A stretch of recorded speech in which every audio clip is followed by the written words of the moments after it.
Εγώ θέλω να σε πάρω με παπά και με κουμπάρο. Όμως το κολόσογό σου δεν με θέλει σύζυγό σου και μου στήσανε καρτέρι χτες που έβγαλα το σκύλο.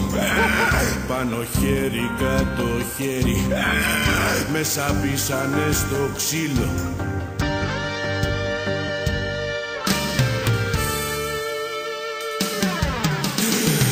Κι είπα το δεσπότη Παναγιώτη και παρεξηγήθηκε γιατί όλοι τον φωνάζαν Νότι. Ήρθε μουσιστή θήκε άσχετο αλλά καλό.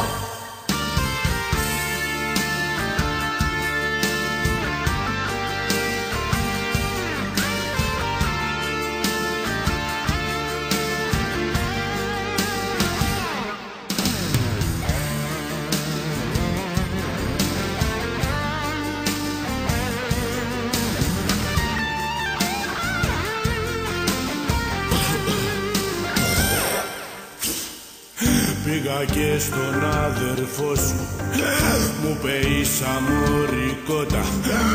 Πάρε ένα υλόν σακούλα κι άντε να μαζέψεις χόρτα. Και του είπα τσουρελάκι, εγώ δε φοβάμαι χάρο. Και μου ρίχνει ένα μπουκέτο κι είδα το Χριστό φαντάρο.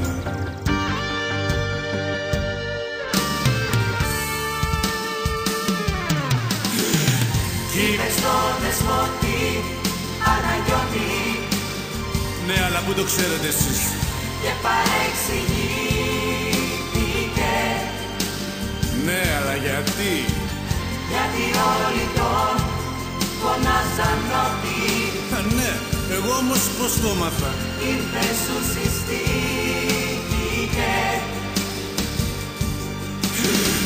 Κι είπα το δεσπότη Παναγιώτη Μας το πες αυτό και παρεξηγήθηκε παρακάτω. Γιατί όλοι τον φωνάζαν Νότι. Σε κόλλα μεγάλε. Ήρθε μου συστήθηκε.